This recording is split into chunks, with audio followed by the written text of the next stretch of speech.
Buenas noches, bienvenidos al ciclo de conferencias Reminiscencias del Acre. Esta noche nos acompaña un expositor ya conocido de este ciclo y de los anteriores que hemos realizado sobre la Guerra del Chaco y la Guerra del Pacífico. En esta oportunidad, en el ciclo de conferencias sobre la Guerra del Acre, nos acompaña Mauricio Cazorla Murillo con el tema La Delegación Muñoz en la primera campaña del Acre. También nos acompaña Juan Alberto Quirós. Los tres somos los organizadores de este ciclo y les damos la bienvenida. Adelante, Mauricio, te cedo el auditorio para que empieces tu ponencia. Bien, muchas gracias a todos los que se van conectando a nuestras diferentes páginas, de manera particular a la página de la Guerra del Acre, y la Guerra del Acre, campaña del Manuripi. Quiero, antes de empezar esta presentación, aclarar algunos temas que son sumamente importantes. En primer lugar, quiero compartir con ustedes que este tema, específicamente la delegación de Andrés Muñoz Quevedo, es un tema completamente inédito. Lo estamos estrenando en esta oportunidad y por eso mismo vamos a tener la oportunidad de conocer algunos aspectos del diario de campaña que Andrés Muñoz ha ido desarrollando a través de de esta función que le ha tocado desempeñar. De manera muy particular, agradecer a la familia, a los descendientes de Andrés Muñoz, que han confiado en realidad estos apuntes, estos documentos personales, que queda justamente como compromiso la idea de hacer a futuro en realidad un libro que nos permita tener con mayor profundidad justamente lo que tiene que ver con la situación de esta función o este periodo que es sumamente importante para entender este aspecto de lo que es la guerra del Acre.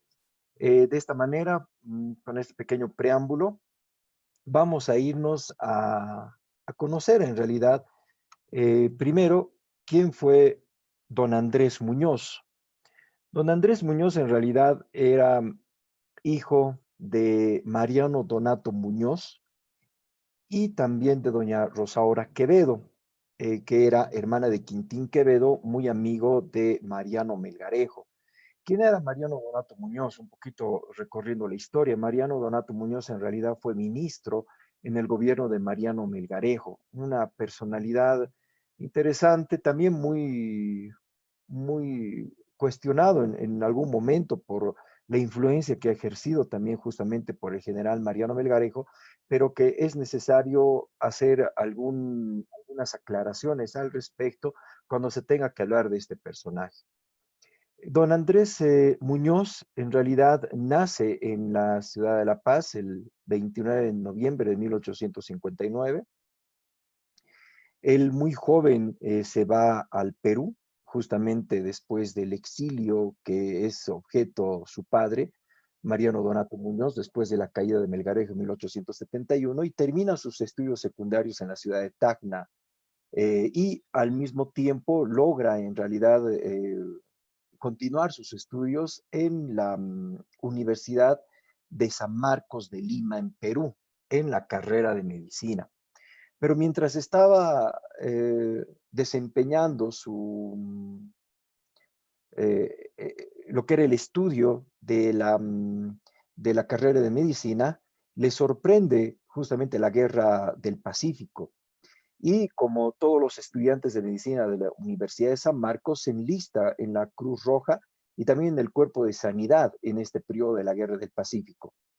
Él participa en realidad en lo que es activamente en la batalla de Chorrillos y la batalla de Miraflores, ya en la última parte de la Guerra del Pacífico, incluso está en la defensa de Lima, ¿no? De manera que es uno de los pocos bolivianos, juntamente con otros más que han participado En la segunda parte de la Guerra del Pacífico, donde Bolivia como Estado boliviano no ha participado, sino que directamente fue el enfrentamiento y la ocupación de Chile a todo lo que fue la región del Perú hasta su capital, que fue Lima.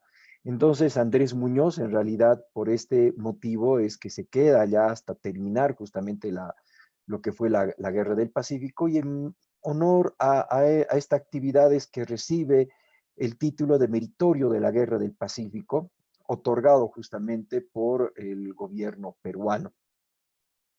Mientras estaba en el Perú, es nombrado también secretario de la legación boliviana en Lima, y al mismo tiempo es nombrado miembro y presidente de la Corte Médica en la ciudad de La Paz. Después de su estadía en el Perú, regresa a la ciudad de La Paz y asume la cátedra de psicología en la Universidad de San Andrés. En este periodo, en realidad, él toma las riendas del Partido Liberal en ese tiempo, muy contrario a algunos líderes. Él era antagónico con José Manuel Pando, pero cuando se presenta lo que fue la Guerra Federal, no duda en prestar sus servicios personales, estando a cargo justamente de lo que fueron las ambulancias en la Guerra Federal. Estuvo incluso en la batalla del Segundo Crucero del 10 de abril de 1899, aquí muy cerca de Oruro, en la comunidad de Crucero de Copacabana, cerca de la antigua ciudad de Paria.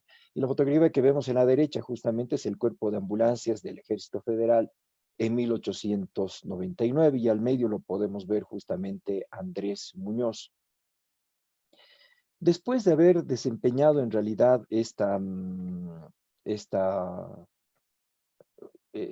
cargo en realidad en las ambulancias bolivianas, en las ambulancias de la Guerra Federal, eh, tuvo la invitación un poco por su amigo Fernando Huachalla, de ser parte de una misión importante que era justamente trasladarse al territorio nacional de Colonias, lo que actualmente es el departamento de Pando. Pero la idea de Pando era librarse de algunos rivales políticos porque le podían hacer sombra dentro del nuevo gobierno que se estaba armando, y que hasta ese momento, después de haber terminado la guerra federal, pues estaba empezando a constituir un elemento fuerte para el Estado boliviano. Entonces era necesario detener algunos procesos importantes de organización, y se le da mediante un decreto de la Junta de Gobierno del 15 de septiembre de 1899, donde se nombra delegado del Supremo Gobierno en los territorios de Laquiri y Alto Purus, con atribuciones precisas al doctor Andrés Muñoz, quien desempeñará dicho cargo, asociado de los funcionarios que se designarán por acto especial. Mientras se provea lo conveniente, el señor delegado, en este caso don Andrés Muñoz, deberá ejercer también la jurisdicción conferida a la delegación en los ríos Beni, Madre de Dios y todos los afluentes. Esta es la disposición en la cual se lo nombra a Andrés Muñoz como delegado del territorio nacional de Colonias, y él no se hace ningún problema, ¿no? Él toma toda la responsabilidad y lo hace realmente de una manera muy excepcional, como lo vamos a ver en esta presentación.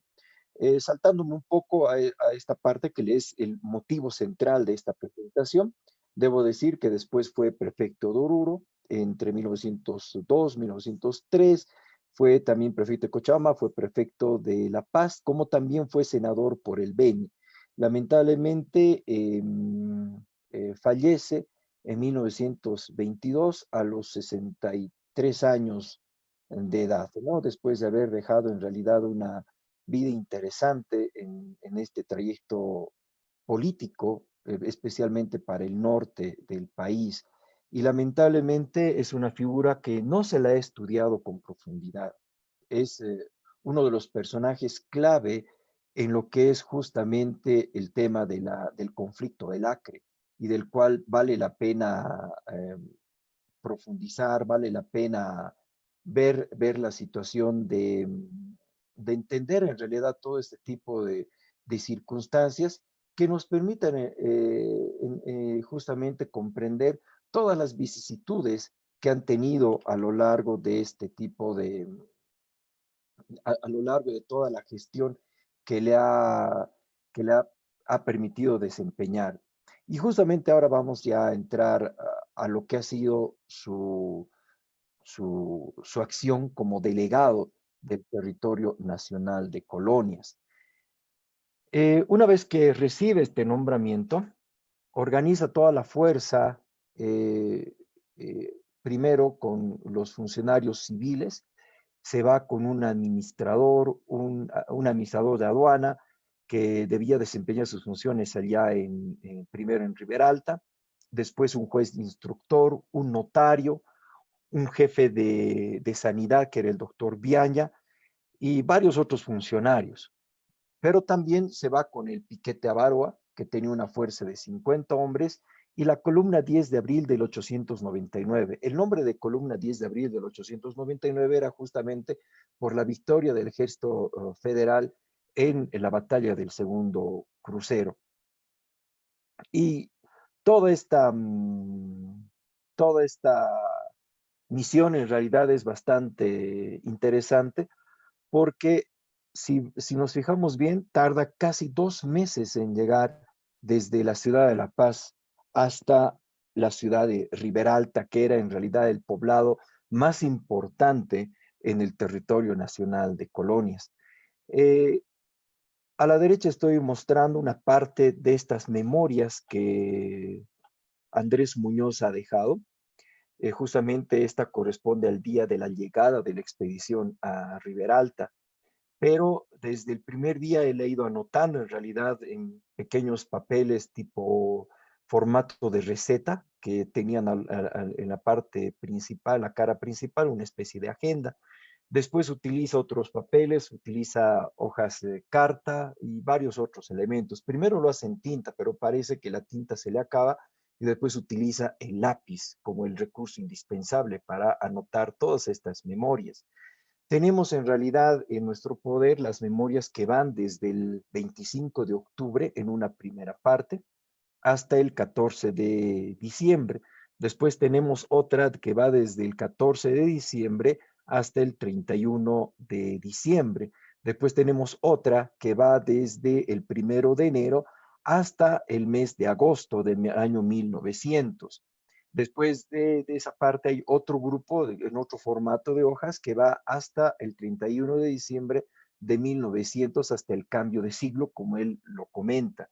Y de ahí para 1901 en realidad hay varios periodos que no se tienen, no se han encontrado, hasta que después tenemos un papel suelto de ese mismo año, de octubre de ese mismo año, donde no se tenía en la historia ningún otro registro la situación de cuándo fue que dejó de fungir como delegado del territorio nacional de colonias. Para esto también nos estamos apoyando en los libros de Pastor Valdivieso, el tomo 2 de Memorias de un Jubilado, que es la campaña del Acre, como también el libro de Fernández Molina, el libro también de Resumen Histórico de la campaña del Acre de Benjamín Asqui, que rememora en realidad lo que es el Batallón Independencia, que tiene una actuación importante en la batalla de Riosinho, y otros libros que contextualmente también nos ayudan a entender todo este desarrollo, como el libro de los Andes al Amazonas de José Aguirre Achá. Entonces, con esta bibliografía de respaldo más las memorias de Andrés Muñoz, que de manera inédita las vamos a compartir en esta oportunidad, vamos relatando en realidad este proceso, ¿no? Como bien decíamos, don Andrés Muñoz y toda la expedición tardan casi 2 meses en salir de La Paz, pero ¿por dónde lo hacen? Lo hacen justamente por la vía de Guarina, Sorata, el Mapiri, el río Beni, para llegar hasta lo que es Riberalta, ¿no? Alquilando batelones, que era una especie de embarcaciones hechas de troncos de madera y que, merced a la corriente de los ríos, tenían que trasladar a todo el personal. Eh, es un viaje bastante duro, bastante complicado, como lo va notando en realidad don Andrés Muñoz, porque pasan varias vicisitudes importantes. Aquí a la izquierda vamos a ver una fotografía donde se la ha encontrado en realidad. Esta fotografía es de la expedición Muñoz en Sorata el 27 de octubre y se queda hasta noviembre 5 porque tenía que despachar varios oficios, mandar correspondencia, adelantar a algunos funcionarios para que hagan los contratos de batelones en algunas barracas que iban a encontrarse en el camino hasta el río Beni. Realmente un trabajo muy impresionante y que está a cargo de un civil, no que justamente el doctor Andrés Muñoz, como bien lo habíamos dicho, es médico de profesión.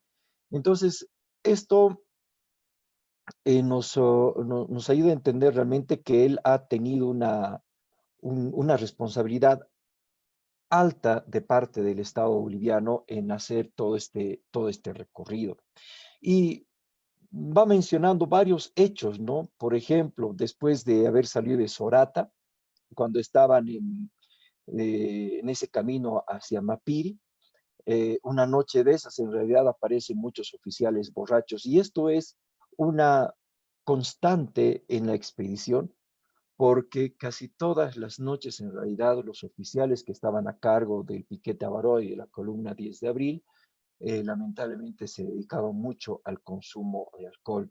No voy a mencionarlos porque lamentablemente son de nombres muy relevantes para la historia nacional y que después incluso han ocupado cargos públicos muy importantes.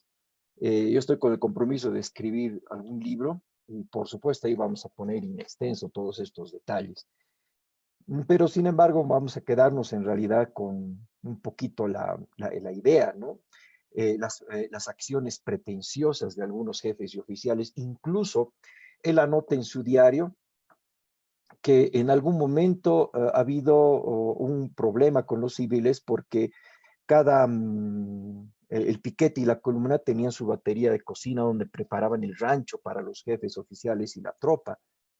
Pero los jefes de estas unidades se iban al rancho de los civiles a tomar su alimento y los civiles no decían nada, ¿no? Hasta que llegó un momento en que realmente reclamaron, dijeron esto no está muy bien y empezaron a tener problemas y eso fue lo que le generó a Andrés Muñoz algunos conflictos con los civiles y los militares y ahí decía no puedo contentar absolutamente a nadie, ¿no? Mientras estaba de viaje, eh, Andrés Muñoz el 29 de noviembre celebra su cumpleaños, cumple 40 años de edad. Estamos viendo que él a los 39 años en realidad es designado con esta responsabilidad alta de parte del Estado boliviano. Y él simplemente no dice nada, pasa su cumpleaños ese día sin mayor trascendencia, pero al día siguiente la tropa y los civiles los saludan con un toque de diana. Las cornetas del piquete y de la columna tocan la diana en la mañana y hay saludos especiales. Y ahí dice, ¿no? Muñoz no tenía ni siquiera una botella de licor para invitar, porque el licor que llevaban los oficiales era para su uso y pues no quería ni siquiera convidar a las demás personas, ¿no?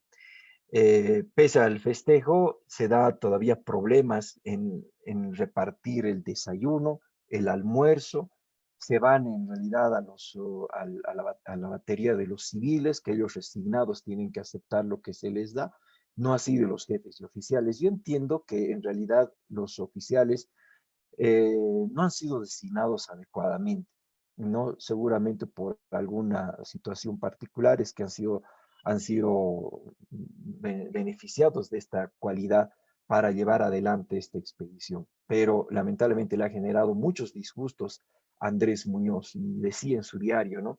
Hay disgustos a cada momento, no hay cómo contentar a todos. Los oficiales disputan el rancho a los civiles y estos nunca se quejan. ¿Y cuál era la comida que ellos normalmente tenían? Eh, Charqui, menciona que se comía el charqui, no tenían todavía arroz, comían algo, algunas veces en realidad lo que traían, lo que trajeron desde La Paz, que era la papa, que al final se consumió a los pocos días, y era lo único que podían hacer. Algunos se aventuraron incluso a, a cazar algunos otros animales, y se dio el caso justamente de un sargento y dos soldados que se perdieron en el monte, y justamente por ir a cazar monos, y lamentablemente se perdieron, no los ubicaron, y eso ocasionó el retraso de toda la expedición, por lo menos por un día. Se los encontró, gracias a Dios, no tuvieron que lamentar ningún hecho inadecuado, pero retrasó justamente la llegada de la expedición, pero se tomaba su tiempo. Y algo que llama la atención es que pese a que estaban viajando muy cerca del río, tomando los batelones correspondientes para tomar las barracas a la izquierda o a la derecha, dependiendo dónde los encuentren, normalmente se encontraban con los propietarios que los invitaban a almorzar, especialmente la expedición civil, pero los primeros que iban a beneficiarse de esto eran los jefes militares, ¿no? Dejando a la tropa completamente desatendida.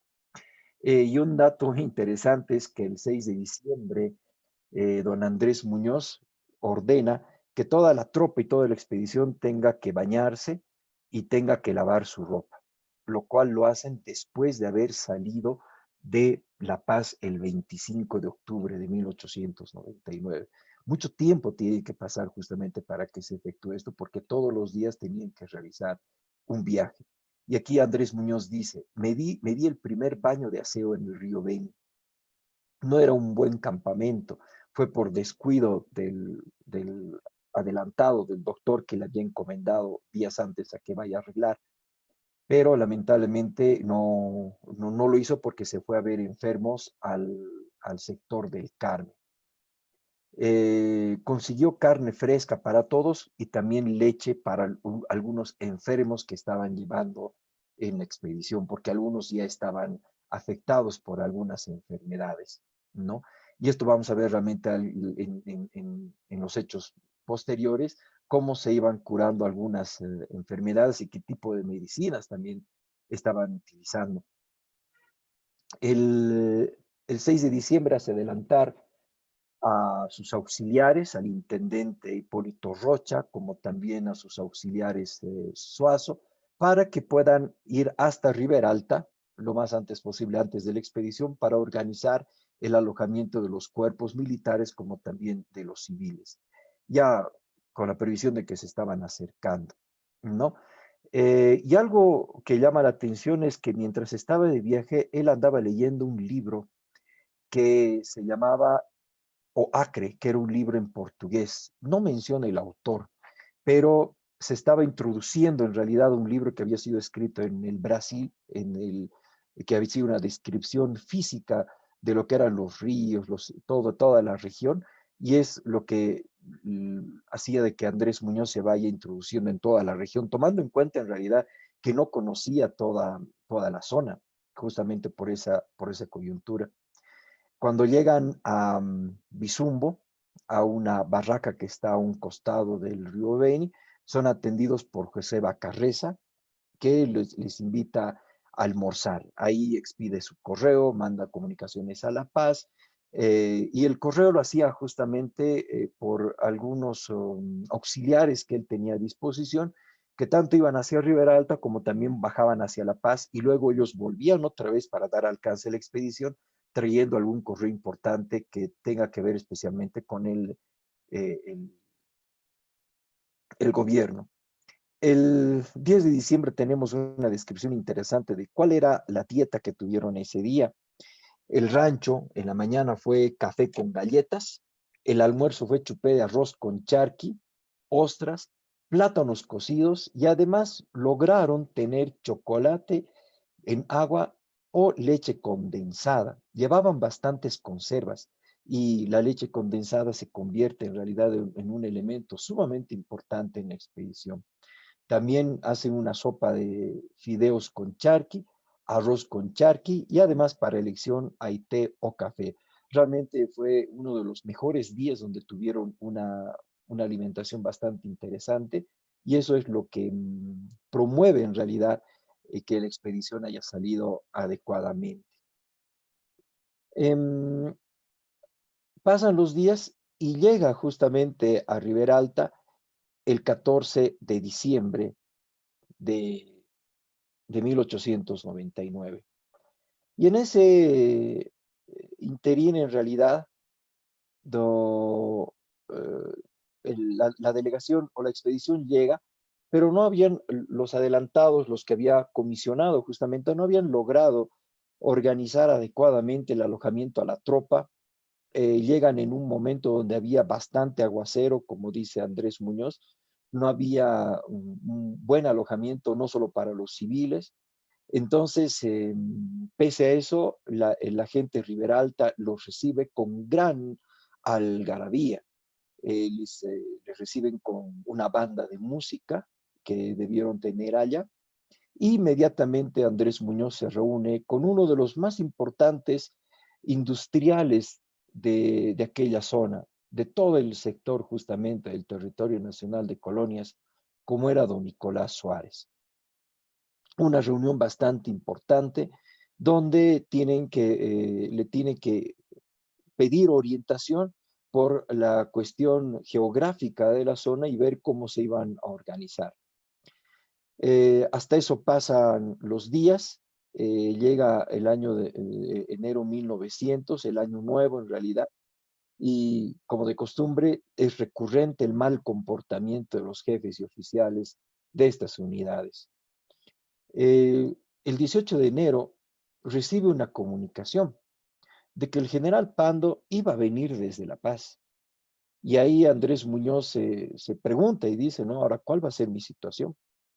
¿Qué es lo que yo voy a hacer? ¿Qué acciones en realidad voy a tener que tomar? No sabe lo que va a hacer y sin embargo trata de asumir las labores administrativas, ¿no? Como cobra en la aduana la explotación de goma y otros recursos, porque él necesitaba dinero para pagar los salarios a los funcionarios civiles, como también a los jefes oficiales y a la tropa.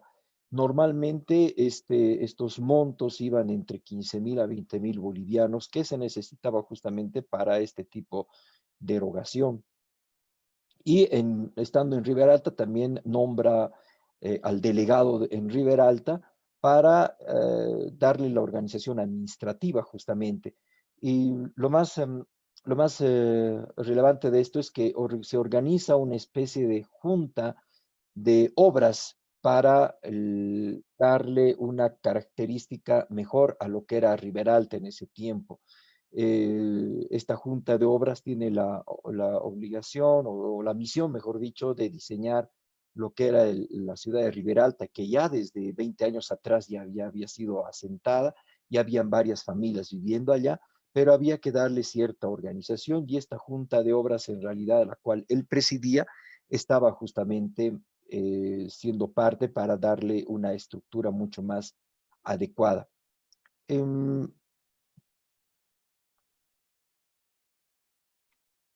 Todavía.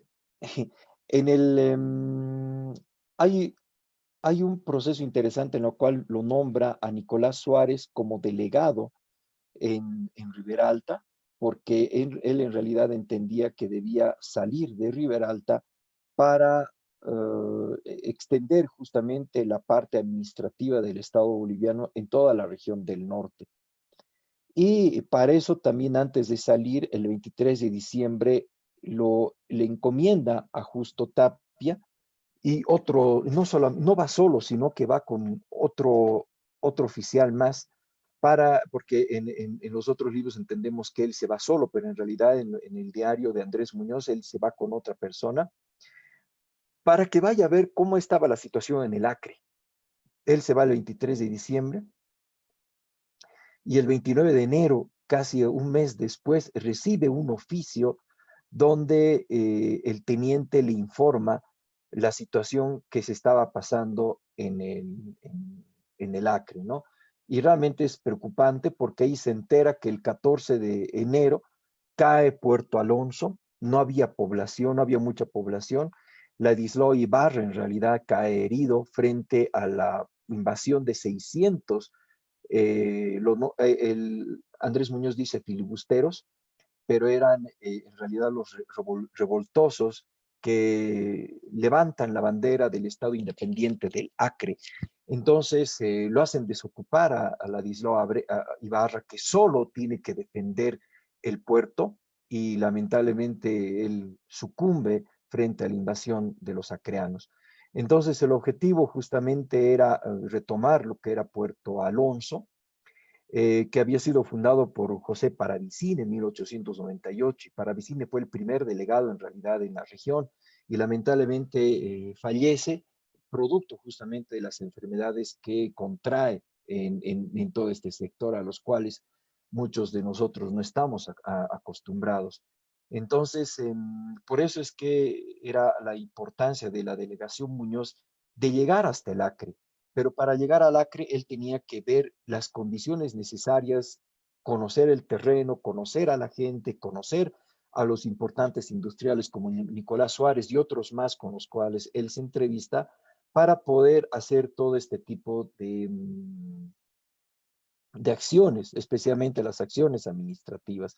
Por eso también se va con todo un equipo de civiles, en la mayoría de ellos funcionarios públicos, que van a cumplir un rol especial. El 1 de febrero llega el piquete Cochabamba, procedente justamente de aquella ciudad, con 30 hombres preparados, ¿no? Y eso le da un respiro, porque él tenía un poco de conocimiento que tanto Braga como Gálvez, que eran los que se habían levantado en el Acre, tenían por lo menos una fuerza de 400 o 500 hombres movilizados en diferentes sectores. Entonces, esto hace de que él tenga que ver la mejor manera de ocupar a la tropa. A la tropa no solamente hay que darle el alojamiento, sino que hay que darle la alimentación diaria. Pide contribuciones, no solo Nicolás Suárez le ayuda, sino que también otros importantes, hasta extranjeros. Hay un alemán, un suizo también, que va apoyando a la expedición para la alimentación de los soldados, de la tropa y de los civiles que están en el Acre. Su angustia es buscar dinero, y lo más importante era que la aduana debía cobrar por la exportación de goma, y se había generado una deuda de 20,000 bolivianos para las arcas del Estado, lo cual logran recaudar de varios, no solamente de Nicolás Suárez, sino de varias otras barracas, el monto de 10,000. Con este monto logran pagar a los jefes oficiales y a la tropa, dejando en realidad a los civiles sin sueldo por lo menos 2 meses. Tiene una reunión airosa después con Nicolás Suárez, donde Nicolás Suárez le increpa y le pide de que él debía haber ido al Acre a las 48 horas de haber llegado a Riberalta, pero le hace recuerdo a Andrés Muñoz que cuando él llegó a Riberalta se reunió con él, y ese momento no le dijo nada, y su objetivo era justamente conocer todo lo que era la región del Acre, todo lo que era ese sector, para recién movilizarse. Y es lógico, porque alguien que no conoce la región debe primero conocer el terreno, conocer a la gente y ver cómo se va a ir moviendo. Por eso es que después se organiza en realidad la salida del piquete 10 de abril, del piquete Avaroa, de la columna 10 de abril, como también del piquete Cochabamba, hacia lo que es una antigua barraca que estaba abandonada, pero que deciden instalar en ese sector, pasando por Gironda, para tener un puesto avanzado, y justamente se llama Mercedes.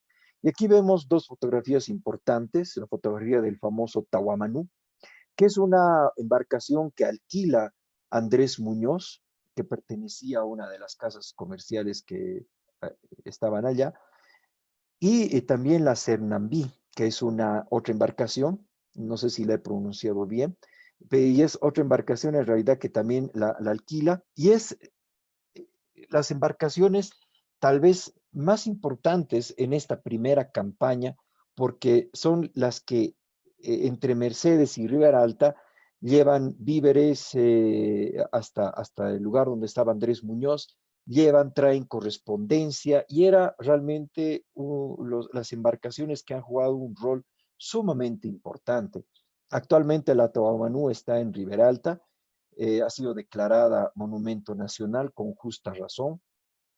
Personalmente la he conocido, la he visitado, nos hemos imaginado toda esa travesía que han hecho en el sector del Acre, realmente una embarcación histórica de muy alto valor, por todo lo que representa justamente lo que ha sido la campaña del Acre. Por eso es que estando ya en lo que es Mercedes, se dedica en realidad a organizar lo que era la barraca, ¿no? Eh, y ahí tiene varias acciones interesantes. Por supuesto que este diario está escrito día a día, con detalles muy interesantes. No me voy a detener en todos porque obviamente es muy largo, y esto amerita en realidad hacer a futuro un trabajo mucho más exhaustivo, pero voy a anotar los aspectos más importantes. El 1 de abril, por ejemplo, llega una comisión del Alto Beni con 55 hombres, denominado cazadores del Beni.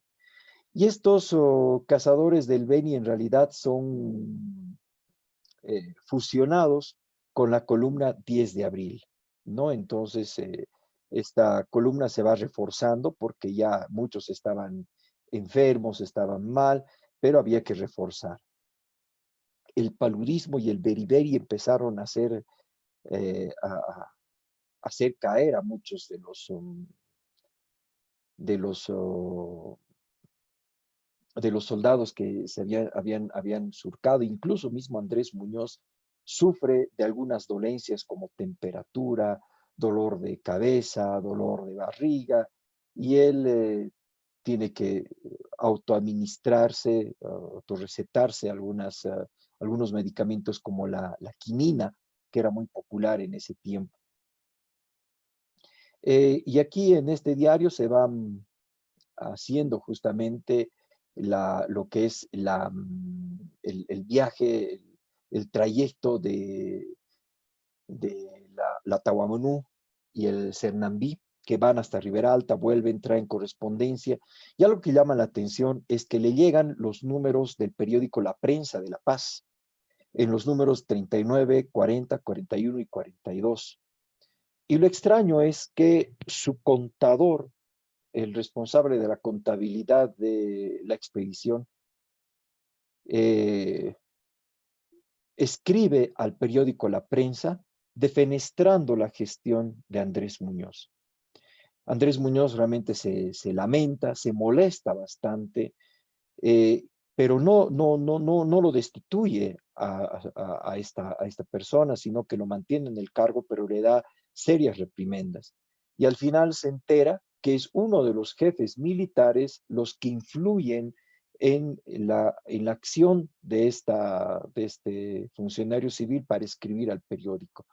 No se sabe cuál fue la intención, pero este militar que después logra el grado de general, lo vamos a ver en otro capítulo de la historia nacional, nada memorable, gracias a Dios, pero que ha generado conflictos desde su salida de La Paz a la expedición de Andrés Muñoz. También contratan otra embarcación, que es la embarcación de La Roca, y en esta embarcación en realidad también se realizan varias acciones interesantes. Ya lo que llama la atención, y yo no lo había visto y no lo había percibido, es que esta expedición también se va con algunas mujeres. No se especifica quiénes son. En realidad, el diario de Benjamín Asqui, el libro de Benjamín Asqui de resumen histórico de la campaña del Acre, nos pone una lista de 7 mujeres, pero en realidad ya en esta expedición hay algunas mujeres que acompañan a la tropa, y nosotros podemos entender que son algunas rabonas, pero también parece que alguno de estos funcionarios se va con algunas de sus esposas, ¿no? Y no solamente esposas, sino también parece que se van con sus hijos, No los menciona específicamente en la expedición, pero son parte en realidad de toda esta aventura que se desarrolla justamente en estos lugares. El 28 de abril, mientras estaban en Mercedes, se entera que uno de los barcos que venía por el río Beni se hunde, naufraga y lamentablemente traía notas y notificaciones de parte del gobierno para el doctor Andrés Muñoz. Y él se lamenta y dice, ¿sabe Dios qué instrucciones y órdenes me venían del gobierno? Nada sé, quedo oscuras. Y él tiene que tomar las decisiones por su cuenta, porque desde que estaba en Riberalta, todo lo que hacía era informar al gobierno, a la Junta de Gobierno. Y después de un tiempo llegaban las instrucciones para que le digan efectivamente lo que tenía que hacer. Pero a partir de este momento tiene que tomar decisiones por su cuenta. Y en ese momento en realidad deciden, eh, deciden salir justamente para ir hacia Puerto Alonso, pero se quedan una temporada en Mercedes y en Gironda. Y hay una anécdota interesante, porque es a lo que yo vinculaba hace ratito, donde decía que el 8 de mayo Andrés Muñoz sirve de padrino de bautismo con el padre Felipe. Padre Felipe era el sacerdote que había acompañado a la expedición desde La Paz, y él decidió ser como una especie de capellán castrense a lo largo de toda la campaña, por lo menos en la primera campaña del Acre que nosotros conocemos. Y padre Felipe lo entusiasma para que sea padrino de dos chicos, uno de 4 meses que se llamó Luis Alberto de Ruperto Medina y otra niña, una adolescente en realidad, que se llamó Rosa Adalicia, hija de Luis Medina y su esposa. Y él de manera jocosa dice, ¿cuáles eran sus regalos? Chichas, plátanos, un chancho, un pato, una gallina, un gallo y otra gallina, ¿no? Que son los productos que tienen para festejar el bautismo, justo dentro del barco Tahuamanú, donde se había realizado este bautizo interesante. Pero también sucede la primera baja de la expedición. Si bien había logrado mantener a toda la expedición intacta desde que salieron de La Paz, pese a las enfermedades, a los accidentes, incluso aquellos que se perdieron en el monte pudieron encontrarlos cuando se fueron a cazar a los monos. Lamentablemente el subteniente Julio Morris, mientras estaba bañando en un lugar donde estaban descansando en una playa, le, le toca un animal, una anguila eléctrica, y esto lamentablemente lo mata, ¿no? Pese a que dos mozos y un sargento fueron a buscar el cuerpo, no lo pudieron ubicar y el cadáver lamentablemente nunca fue hallado. Él de esto sinceramente le da mucha pena, es muy sensible en esta situación y justamente escribe en sus memorias, ¿no? Como algo que realmente lamenta ni siquiera haberlo visto, ni siquiera haberlo despedido, ¿no? Y envía en realidad después de eso, el 9 de mayo, el 9 de mayo en realidad manda una expedición para buscar noticias del Acre. Mientras estaba el ejército, o perdón, esta columna, este piquete, rimbombantemente hablando de ejército, porque no era un ejército, se producen varias deserciones, ¿no? Y esto realmente es algo muy, muy complicado para Andrés Muñoz, porque él teniendo esta,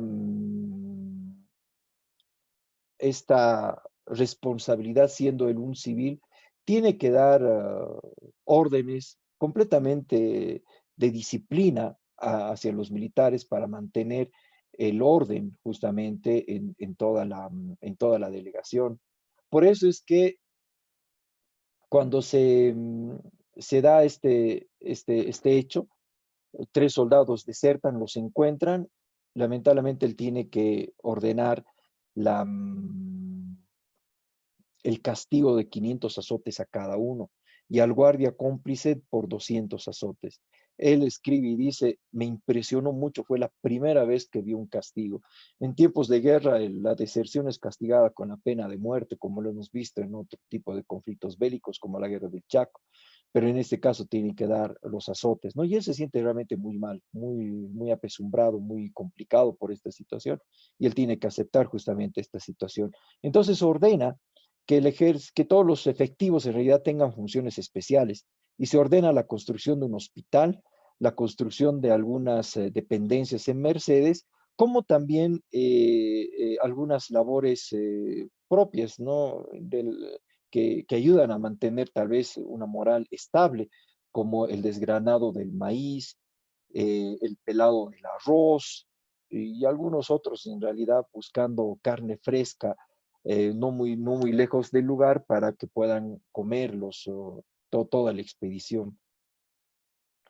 El 21 de julio ya quería decirles en realidad que esta angustia se genera porque en el mes de mayo manda una expedición de 4 personas a cargo del mayor Zarco y del teniente Cornejo, más 2 ayudantes. Y ellos los manda justamente hasta Puerto Alonso para ver qué es lo que estaba pasando en el lugar. Se van a diferentes barracas, despiertan incluso la sospecha de mucha gente, evitan el río y tienen que pasar por el monte, tienen que cruzar todo el lugar y después de 29 días de marcha, en realidad, logran tener noticias, ¿no? Noticias para decir que en realidad el, eh, el Puerto Alonso se encontraba bajo poder de los revolucionarios.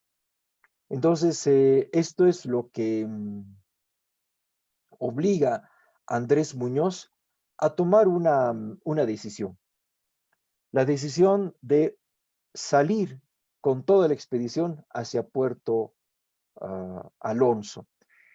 Es una decisión realmente crucial e importante, porque en realidad Puerto Alonso, que es la aduana fundada por José Paravicini, es el punto más alejado que teníamos al norte en el territorio que correspondía al territorio boliviano, de acuerdo al Tratado de 1867, y que bajo la, la venia del gobierno brasilero se estableció justamente esta aduana, pero los brasileros que ya estaban dentro del territorio boliviano no querían pagar los fletes del transporte de la goma porque ellos lo hacían directamente en Manaos o en Amazonas, y por eso es que se levantan todos estos brasileros que vivían dentro del territorio boliviano para proclamar el Estado independiente del Acre, ¿no? Y esto es justamente el motivo por el cual se da todo este movimiento. Bolivia recién había pasado una guerra civil muy fuerte,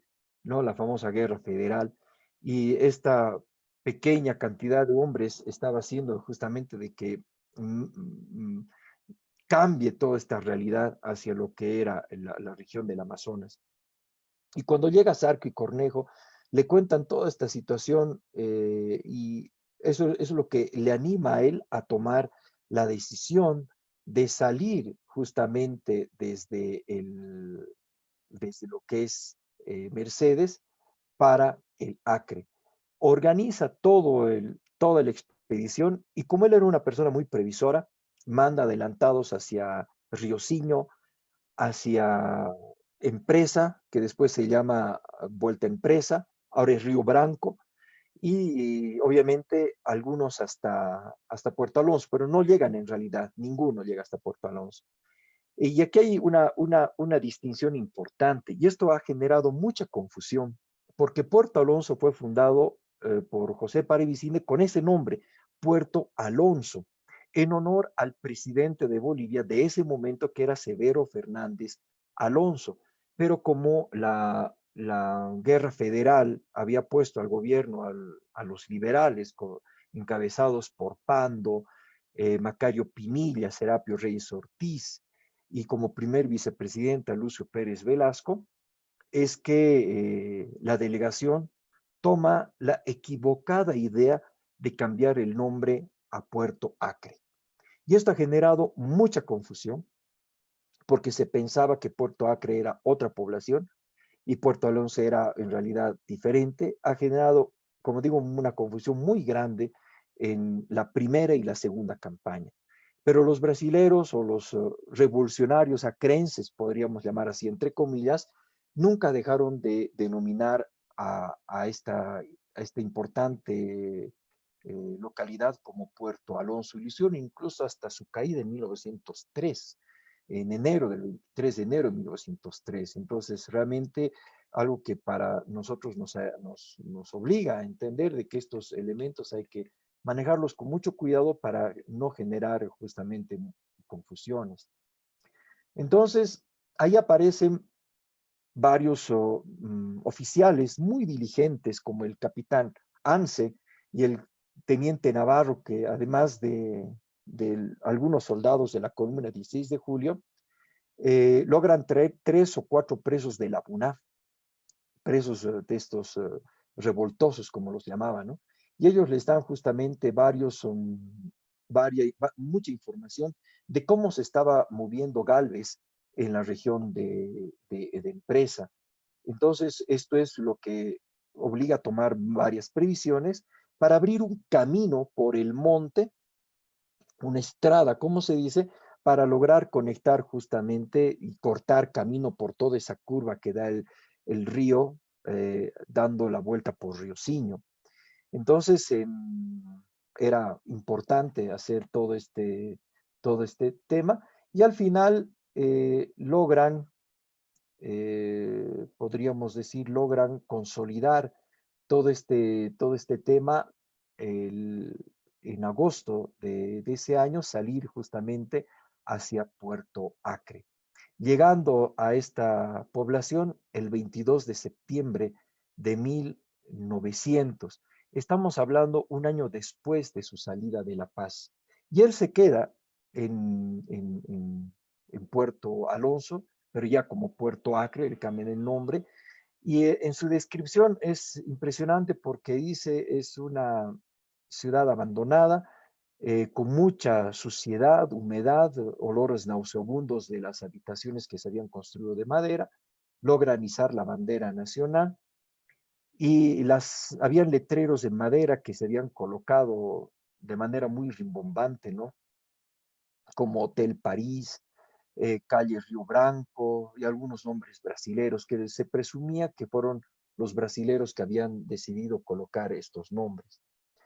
Y se queda eh, Andrés Muñoz justamente en Puerto Acre o Puerto Alonso. Y aquí un pequeño paréntesis, ¿no? La situación familiar a él le angustiaba. Recordó el cumpleaños de su mamá el 11 de mayo de 1900, cuando en realidad en marzo 27 su mamá ya había fallecido. Le llega la noticia después de mayo, en el mes de junio, y esta noticia realmente lo pone muy mal, ¿no? Porque decía, yo no estaba cuando mi papá murió en 1895, y tampoco estuvo al lado de su madre cuando fallece justamente en el momento que le tocó estar en esta expedición. Tiene que celebrar de lejos el cumpleaños de sus hijos, como de María Esther el 9 de mayo, de María Teresita el 17 de mayo, María Isabel el 23 de mayo, y el 22 de mayo casualmente es los sueños evocativos de su familia, ¿no? Y días después recibe justamente la noticia del fallecimiento de su madre. Pero aún así, él no se queda en realidad con eso, ¿no? Sino que él continúa con toda esta acción, y es lo más interesante que trata de mostrar toda esa fortaleza. Ya en Puerto Acre organiza todo lo que era la expedición, y llegan a tener los primeros problemas de racionamiento de comida. Si bien en Mercedes estaban comunicados en Ribera Alta por el Tahuamanú y el Cernamí, que iba y venía y traía víveres y comida y correspondencia, lamentablemente hasta Puerto Acre no llegaban las embarcaciones y particularmente cuando el lecho del río bajaba, las embarcaciones no podían llegar. Entonces el tener recursos, víveres, noticias, se volvió realmente una gran pesadilla. Y desde el mes de septiembre en realidad tiene que incluso racionar el tema de la alimentación con todos los, um, los, oh, los miembros de la expedición. Por eso es, es sumamente importante en realidad el hecho de que conozcamos el tema de estas características especiales para saber justamente cómo era esta movida. Hay un entero en realidad de que Lucio Pérez Velasco, que era el primer vicepresidente de Bolivia, eh, había llegado a Ribera Alta junto con el entonces coronel Ismael Montes. Y él venía justamente con una gran unidad, justamente como era el Batallón Independencia, ¿no? Una fuerza de tres o cuatro compañías que hacían un número de 200 hombres en realidad, que se fueron distribuyendo en diferentes partes de Alta. Y una parte importante fue justamente el sector de Riosinho, ¿no? Que después vamos a ver cuál es la acción que ellos tienen que tener, ¿no? Se encuentra con Lucio Pérez Velasco, están en Puerto Acre, no logra contactarse con Ismael Montes. Después, entre Ismael Montes y Lucio Pérez Velasco son tomados prisioneros en una muy graciosa expedición que hacen los dos, muy arriesgada inclusive, eh, y obviamente los revoltosos se dan cuenta que habían tomado prisionero al primer vicepresidente del Estado boliviano, lo cual después de alguna pequeña negociación lo dejan libre, ¿no? Es un episodio bastante interesante que vale la pena profundizar en algún momento. Y ahí viene la situación de toda la cuestión de la tensión. Como no había comunicación, como no había refuerzos, se sabía que el Independencia se había quedado hasta Riosinho, no había logrado avanzar más. Tenían el temor de que los brasileros que permanentemente pasaban por el campamento de Andrés Muñoz en Puerto Acre, pues hacían sonidos guturales muy intimidantes y eso provocó justamente de que tengan que al frente de la playa donde estaba Puerto Acre se haga una especie de descampado por si hay alguna especie de presencia enemiga, pues sería esto sencillo para poder conocer, para poder atacar o poder repeler algún ataque de parte de los brasileros.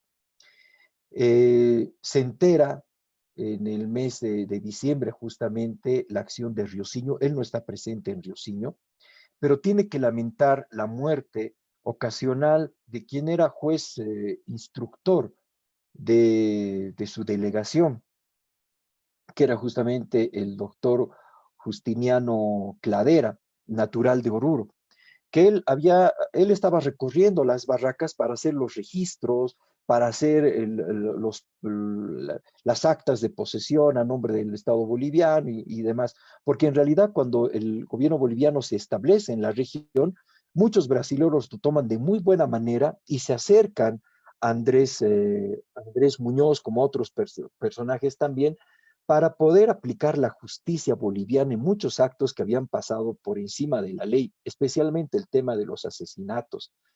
El tema de asesinar a alguien era muy corriente, no había ley en el lugar, entonces muchos brasileros, muchos de los que estaban viviendo en el lugar lo veían como algo positivo el hecho de que el Estado boliviano esté como presencia importante en la región del Acre. ¿No? Por eso muchos filibusteros brasileros, como dicen, eh, en algún momento logran apoyar al Estado boliviano justamente por esta acción importante, ¿no? Y esto es lo que entusiasma de alguna manera, pero lamentablemente la lejanía de Puerto Acre hace que la delegación Muñoz se vaya debilitando poco a poco.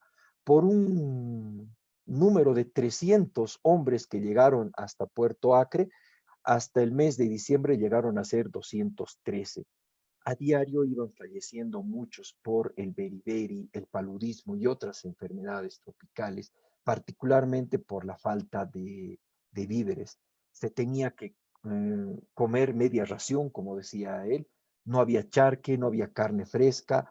En algún momento llegó un barco, una pequeña embarcación de Manaos, que les llevó algo de latas de corned beef, que eso fue lo que comieron para poder cubrir la situación de la alimentación.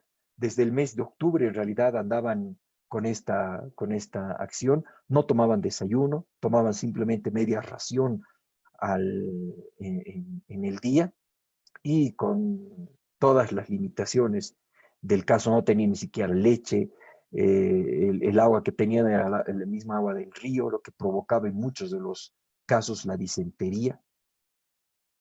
Y aquí presta un servicio muy importante, eh, atreviéndose a romper incluso la guardia brasilera, lo que fue la lancha Iris, conducida justamente por el polaco alemán Artur Poznański. Hay un libro muy hermoso escrito por él, donde podemos ver justamente todas estas vicisitudes, donde en la delegación Muñoz se compromete a comprar la lancha Iris, haciéndole varios documentos de compromiso de pago, que al final Artur Poznański tiene que reclamar años después este pago, y que pese a eso presta servicios sumamente importantes. La lancha Iris, después de esta primera expedición, vuelve a Alemania para ser reforzada en su casco, y además instalar una ametralladora que es oculta en realidad para justamente atender las situaciones bélicas que se presentaban en realidad en ese momento, ¿no? El 15 de diciembre él dice que tiene los días contados, escuchan tiroteo en Cajueiro. Sabemos que por esos días se presenta la batalla o la acción del combate de Riosinho.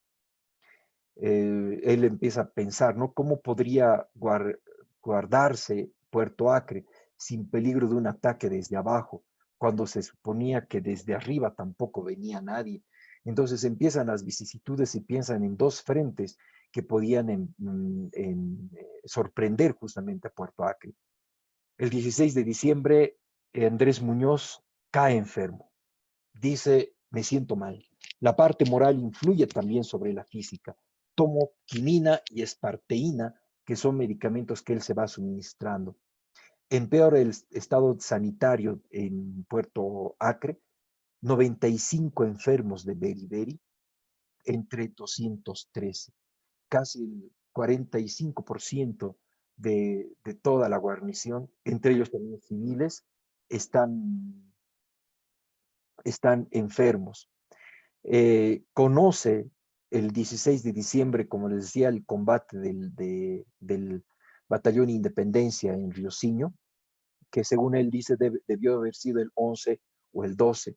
Entonces, él manda algunos oficios, incluso tiene la, la oportunidad de poner algunos oficios en botellas de vidrio para que sean alcanzados justamente en la parte baja del río y pedir algún auxilio, especialmente en el tema de víveres, que algunos brasileros los encuentran y de esa manera se enteran de que los bolivianos estaban en una situación muy complicada. En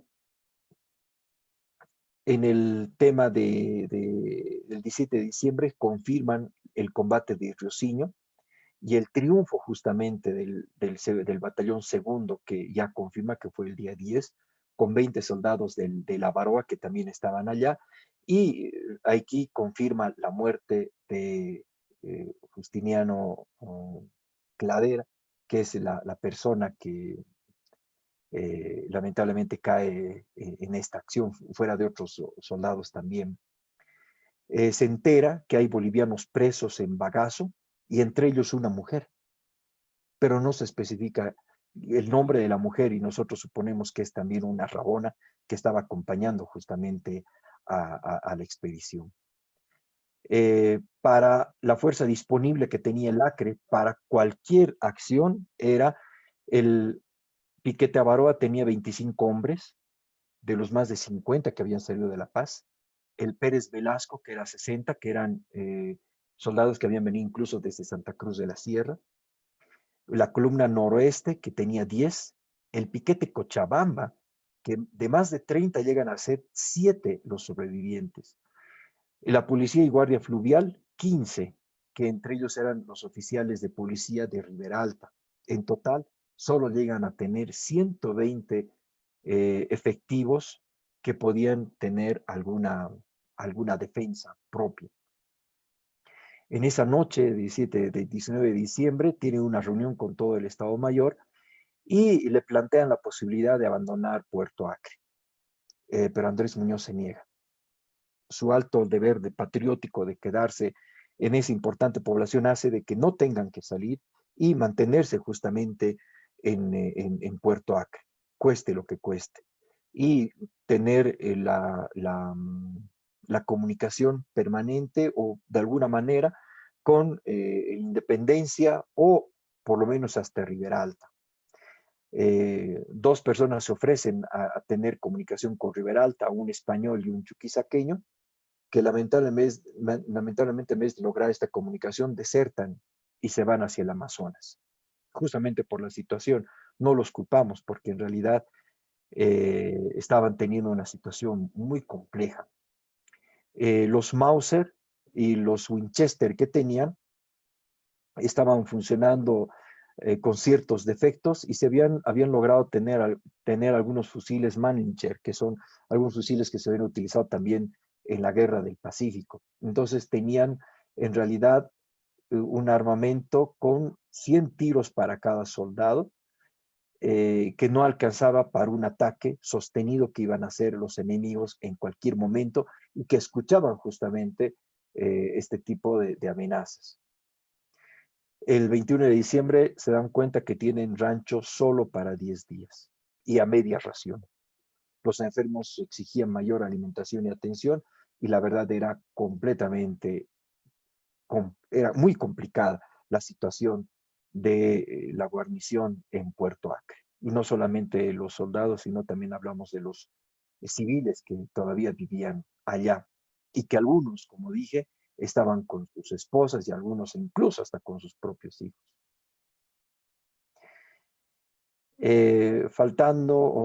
Ya avanzando porque ya nos estamos extendiendo, el resumen, el 24 de diciembre, el lunes 24 de diciembre, a la 1:15 de la mañana, se desarrolla un gran combate. Mientras él estaba durmiendo y estaba enfermo, convaleciente en su lecho, se escucha un clarín intempestivo en el momento y todos los de la guarnición salen a disparar porque desde el lecho del frente empezaron a disparar los enemigos, en este caso los filibusteros acrenses o revolucionarios que estaban empezando a atacar a Puerto Acre. Él cuenta que su hamaca apareció agujereada, se salvó por un pelo y todos de manera milagrosa salvaron. Tuvieron una sola baja, el teniente Calderón, que fue alcanzado por una bala cuando él estaba cubriéndose debajo de la oficina de la delegación. Las casas en Puerto Acre estaban construidas a 1 metro, un poco más, justamente para evitar el paso o que se ingresen a las viviendas o a las habitaciones los animales como las serpientes, los caimanes y demás. Entonces, en la parte baja, algunas veces se usaba de almacén o de depósito. Y el teniente Calderón se quedó allí y una bala lamentablemente lo mató. Pero este acontecimiento no queda ahí, ¿no? Hay algunos heridos. Burgos, que estaba enfermo de beriberi, en realidad tomó un rifle y comenzó a disparar. Luis Reyes sacó el rifle de Andrés Muñoz en medio de las balas y esto ocasionó justamente 6 bajas en el enemigo, logrando una derrota completa contra los filibusteros brasileros. Todo el mundo pensó que ellos iban a perecer frente a una gran cantidad de efectivos brasileros, porque se calculaba que eran como 200 o 300 los que estaban en el otro lado del lecho, pero el haber descampado todo ese sector permitió justamente tiros certeros y pese a la poca cantidad de municiones que tenían los efectivos. Toman como trofeos, como trofeos el parque del enemigo entre varios fusiles Winchester, Comblain, revólveres, conservas, vinos que paradójicamente eran vinos bolivianos que en algún momento los han debido confiscar, hamacas, ropa, calzado que era muy importante en ese momento porque casi todos estaban sin calzados, munición y lo más interesante, un cañón francés del año 93 y además un cañón yanqui de tiro rápido, como dice Andrés Muñoz. Dice, le faltan piezas principales como una cuña, no puede funcionar, pero es un buen trofeo. Y después veremos en la misma batalla de Puerto Acre en el mes de diciembre de 1902 para enero de 1903, que ponen en condiciones el cañón y este cañón puede funcionar. Es realmente un trofeo que después en la segunda campaña tiene un gran resultado. Dice, mi poder queda la funda del anteojo de Rodrigo de Carvalho. Fueron aproximadamente 300 hombres que estuvieron invisibles dentro del monte en la banda del frente.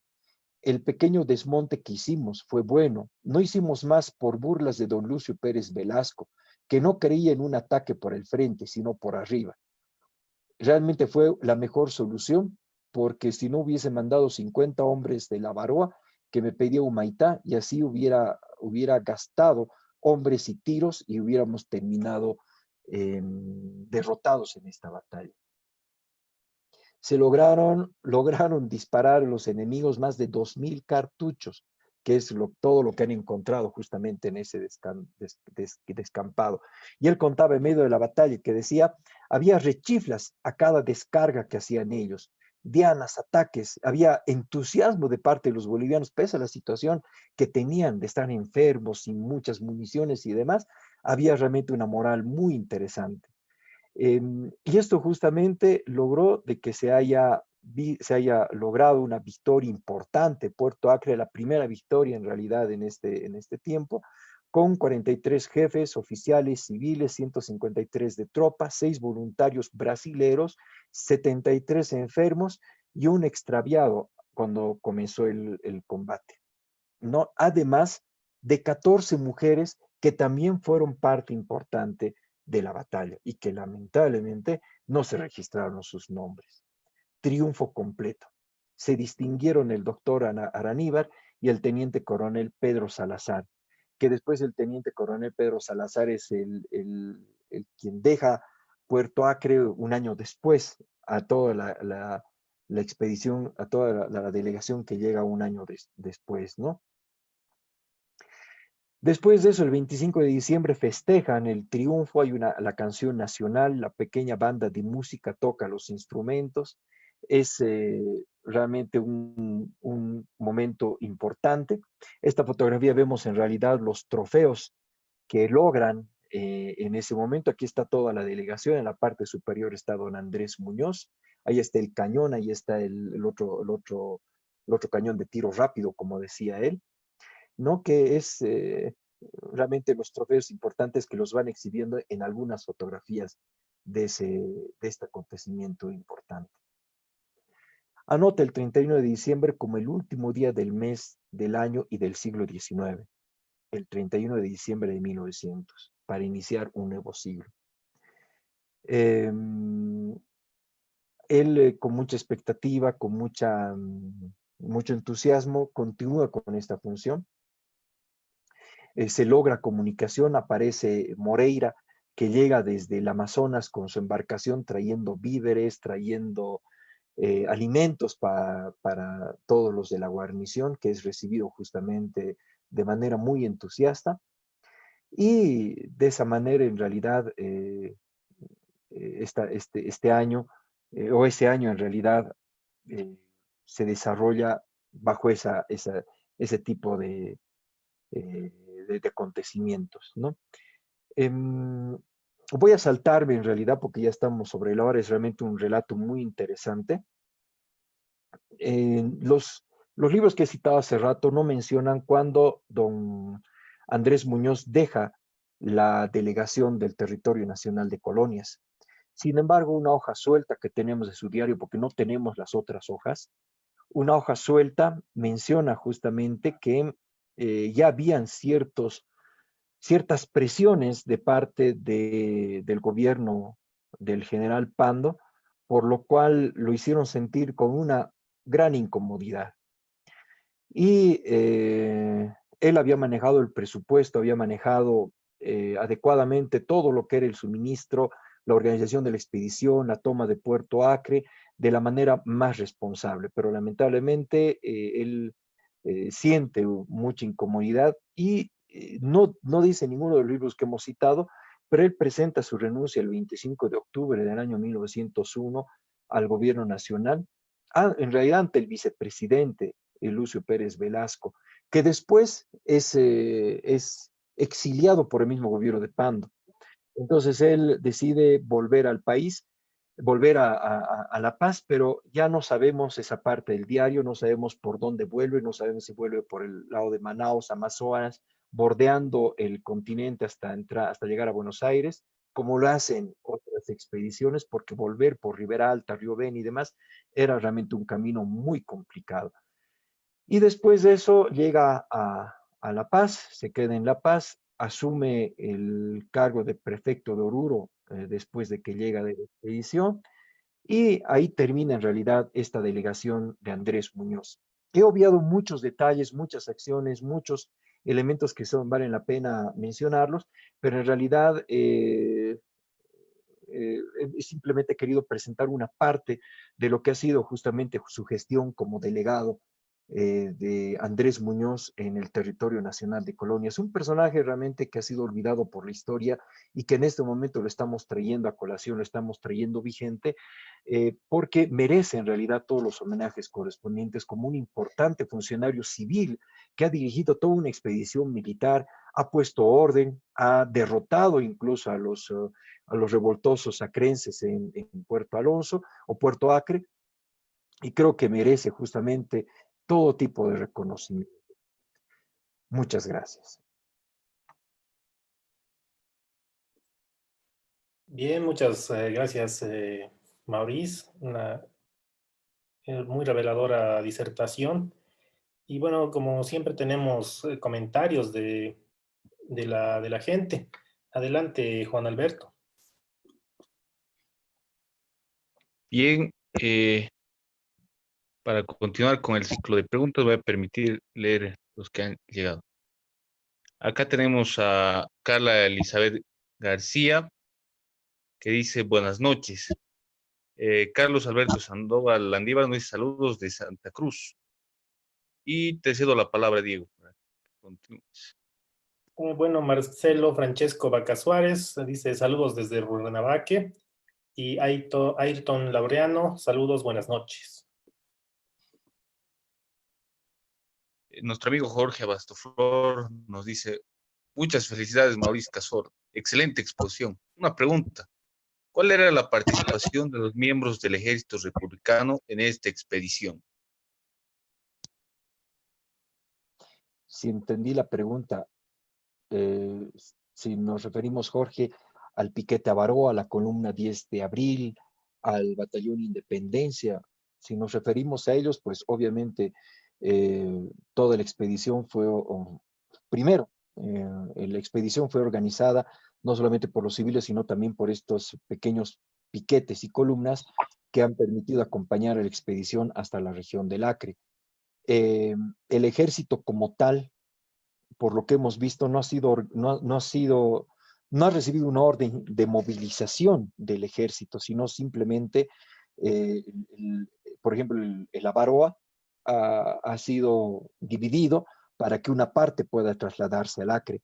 Después, las diferentes columnas y las diferentes unidades han sido organizadas incluso en Ribera Alta. El caso del piquete Santa Cruz, por ejemplo, que ha sido organizado por Benjamín Asqui, ha sido traído desde la ciudad de Santa Cruz con gente voluntaria que ha querido adherirse en realidad a este movimiento, a este proceso de la primera, de esta primera expedición.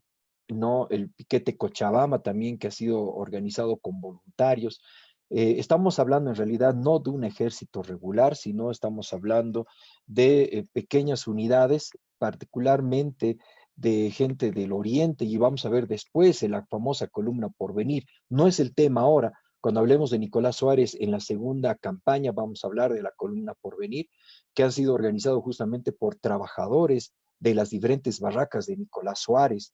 ¿No? En esta primera expedición han salido unos cuantos de La Paz, de Cochabamba, de Oruro, algunos cuantos de Tarija, y ellos se han ido reforzando justamente con efectivos de diferentes comunidades y ciudades a medida que iban pasando justamente hacia el norte.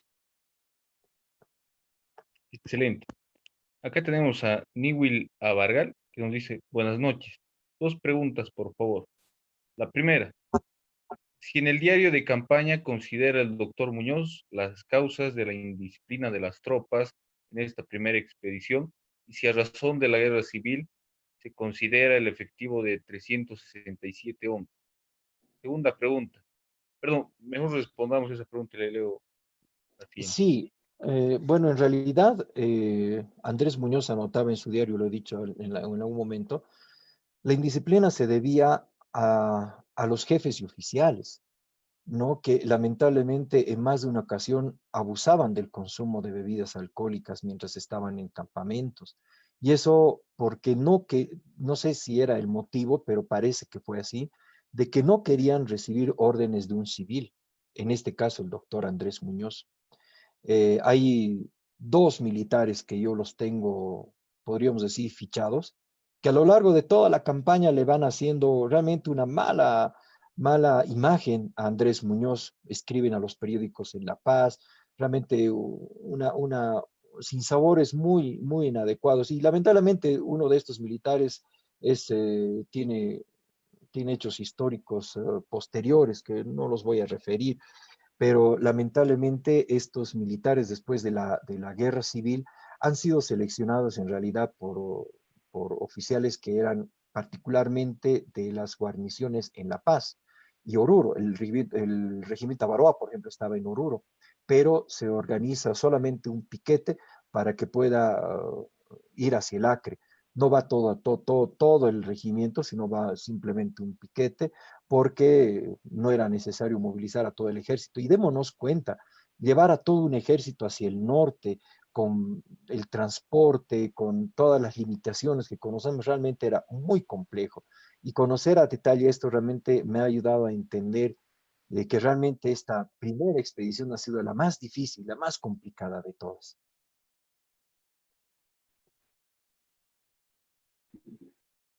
Excelente. Acá tenemos la segunda pregunta que nos dice, en el diario de campaña del doctor Muñoz se destaca la participación del capitán Artur Poznański en la campaña del Acre. Sí, lo he mencionado, particularmente en el momento que ellos, que en el mes de septiembre en realidad llegan a Puerto Acre.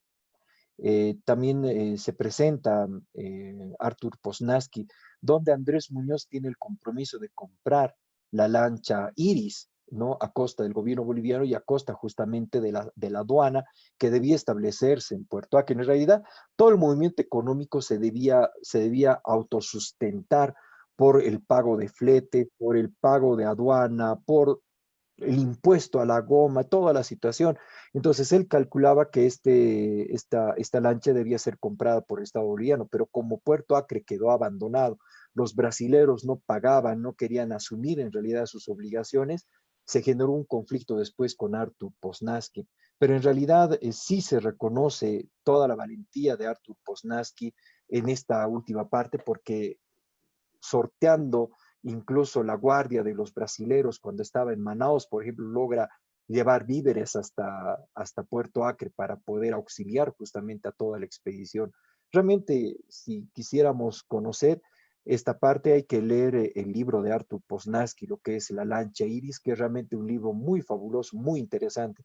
Y el diario de Andrés Muñoz en realidad confirma todas estas expresiones que Artur Poznanski lo afirme en su propio diario. De acuerdo.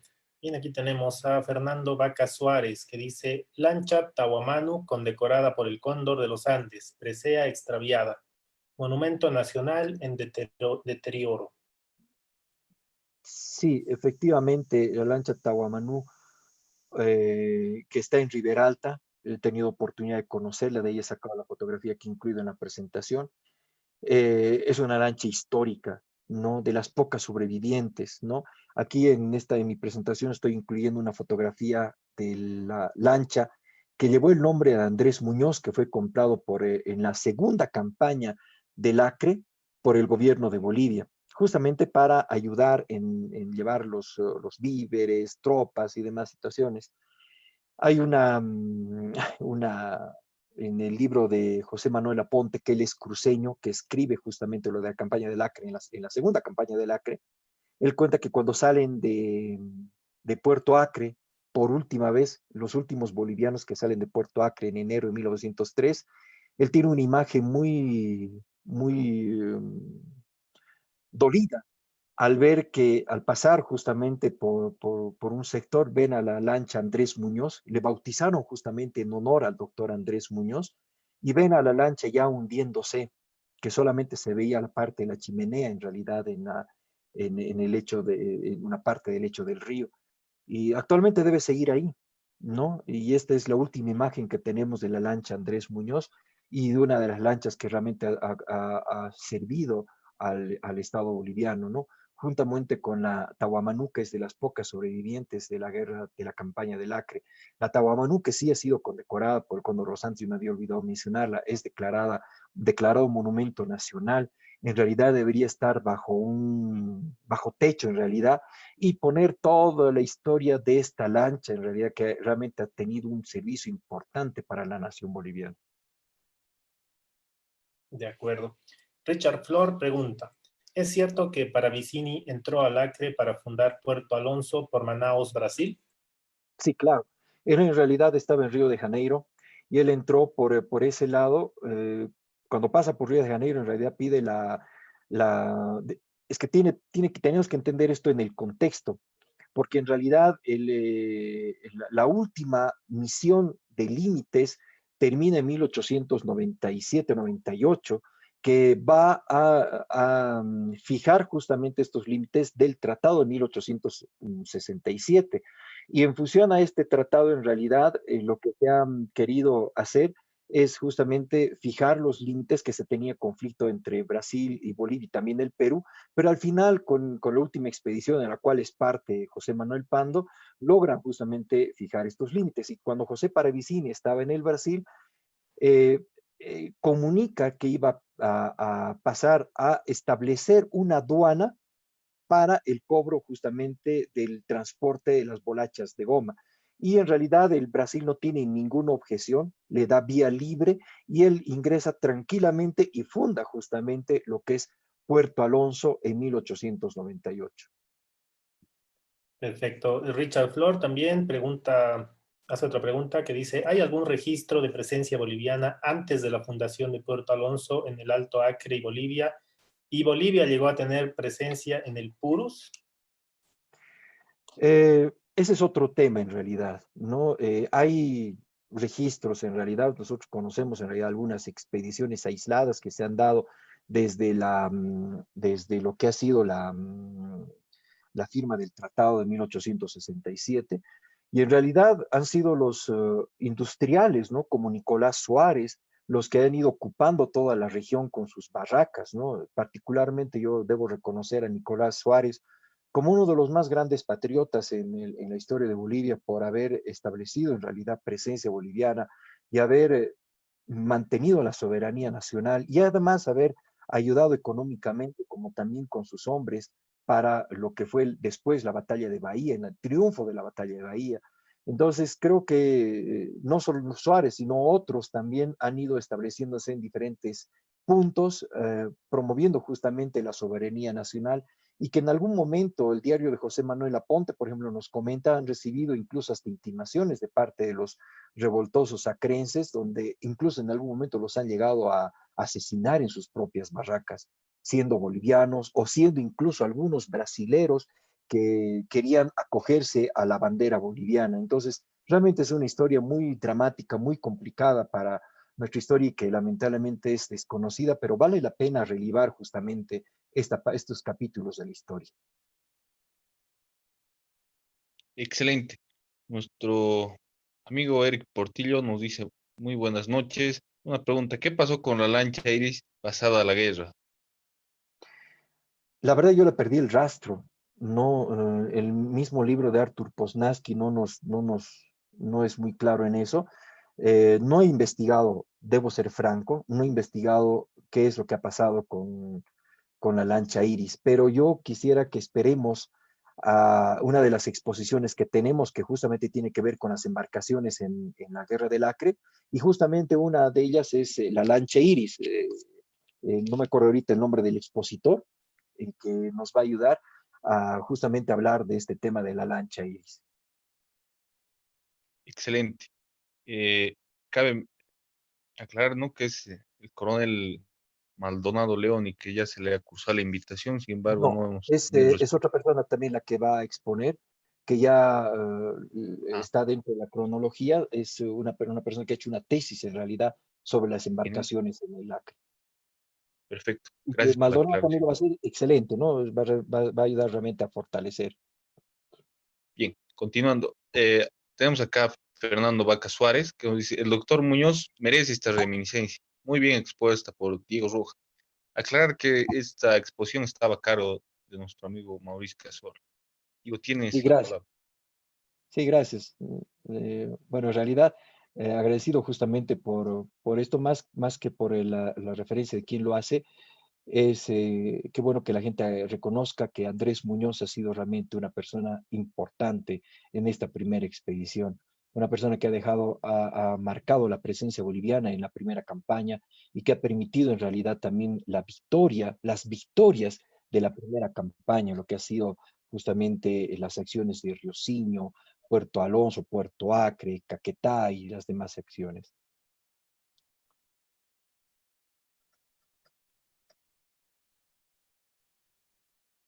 Adelante, Diego, tienes la palabra. Bien, Joel Signani dice, muchas felicidades, excelente exposición, muchos éxitos y espero también estas exposiciones sean transmitidas en otras páginas como Historias de Bolivia. Muchas bendiciones. Bueno, sí, de hecho estamos transmitiendo en otras páginas como revista Historias de Oruro, La Ruta de la Medianoche e Historia de Oruro. Pero a ver, vamos a ver la factibilidad técnica de transmitir también en Historias de Bolivia. Tenemos también a Johnny Aguise, que dice, excelente exposición, muchas gracias. Gracias, José. Eh, Acá tenemos a Niwil Abargal, que nos dice, excelente presentación, gracias por la respuesta. Sugeriría se pueda publicar el diario de campaña del doctor Muñoz. Atentamente, Nilton Lagrava. Estamos en ese empeño.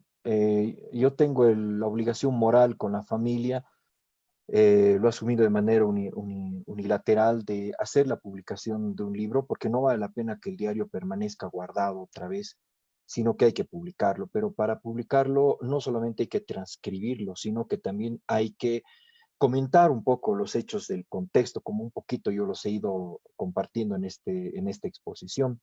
El diario por sí solo no es conveniente, sino que hay que hacer toda una construcción en función a las fuentes primarias, ¿no? A los mismos libros que tenemos y que lo mencionan justamente. Ya lo había hablado en ese momento de Coronel Emilio Fernández Molina, estamos hablando de Benjamín Asco y Pastor Valdivieso, José Aguirre Achá, hasta el mismo libro de José Manuel Aponte, que hace una referencia en la segunda campaña a la expedición de Andrés Muñoz, y tantos otros libros en realidad que lamentablemente no son fáciles de ubicarlos, pero que vamos a hacer todo el esfuerzo de tener un libro bajo las limitaciones que yo puedo dar, para poder ofrecer al público justamente y relevar la imagen de Andrés Muñoz.